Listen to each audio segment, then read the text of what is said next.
Since it's more built up here, this will increase our chances of revealing a well-preserved section of wall. One thing's for sure, it's going to be a mammoth job.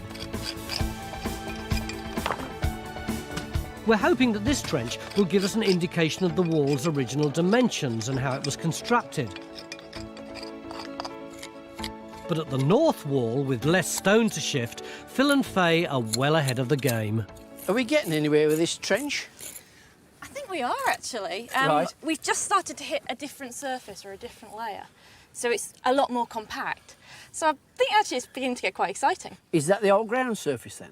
And it's a difficult one to call. You see, the surprising thing is, you see we've only got 1, 2, 3, 4, 5 courses of wall. If I push my trowel in there, it doesn't look to be another course there. Right. So down there, where you've got these massive walls standing metres high, there doesn't seem to have been represented here. It looks maybe as though it's been robbed away. But what is the big problem, of course, is trying to establish whether the wall is standing on an old ground surface or whether it's been cut into an old ground surface. We just don't know. So what are you going to do with this now? We're going to carry on and see whether we can define our surface. I'll keep my fingers crossed for that.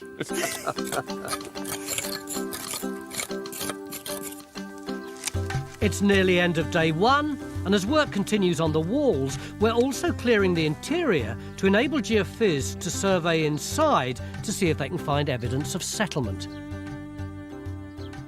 Have we got a guardhouse, Francis? No, we don't, Tony, and we can be reasonably certain about that, and it's taken us all afternoon to sort it out. And the answer lies in these ancient photos that Ian's got. Yeah, I mean, basically, it comes down to this large stone here. We can see from this photo, which was taken in the 1920s, that the stone would have been upright. And if it was upright, it would have sat against this edge that's just come up in the trench down here. Now, that means that this edge, which previously we were pretty confident about, is completely fake. It's been rebuilt. But this is a huge stone, isn't it? There's nothing else like it on the site. If you're saying it's standing up like that, that implies something rather more than a domestic dwelling or something. It looks like defence to me. I think so, and it wasn't just sort of flush with the gateway. It would have stuck out, probably to hold something like a wooden gate. But if this isn't a guardhouse, what about that one there? Is that real? Yes, we're very happy about that. We need to know more about it, but that's real, yes. I think we've actually cracked what this site's about. I mean, this is massive defence. I mean, there's even a slot there for a gate. You know, this is an entranceway that's protecting everything that's going on in there. OK, fair enough. I buy the fact that we're narrowing down our options. But what really excites me is what on earth was this place for? And in order to find that out, tomorrow we're going to go into here and start digging right in the very middle. Beginning of day 2 here at the castles in County Durham, and we're surrounded by this massive stone structure, which is a real archaeological mystery. Yesterday we investigated the outside walls, but if we want to know what this place was and how old it is, then we're going to have to explore the middle, aren't we? How's the geophys going? Well, now we've cleared all the gorse, it's been a bit easier. And look, we've got hints of structures. Up on the platform there, you can see there may well be a stone structure there. So, I mean, I'd like to have a look at that. Yeah, but we probably ought to put a 3x2 or something over just to see what that is, because it does overlook the site, doesn't it? But the point is, what it's not doing is getting us into the middle.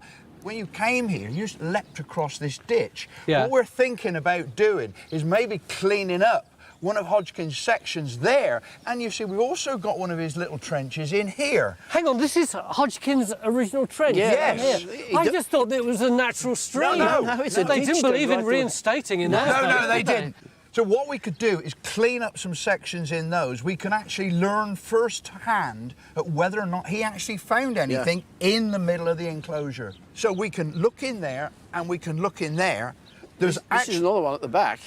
This is an unrecorded trench as far as we know as well, so we're going to use that as another section. It does feel a bit like a First World War battlefield, I have to say. But you see, also, John has got the hint of some disturbance That actually goes where with that this. is. Aren't you worried that we're getting overstretched because we've got people working all the way around the perimeter? I think we're OK on that. You happy to get on? Yeah, of course I am. I was trying to look after your interests. First time for everything. Join Time Team on Patreon to access exclusive 3D models, masterclasses and behind-the-scenes insights.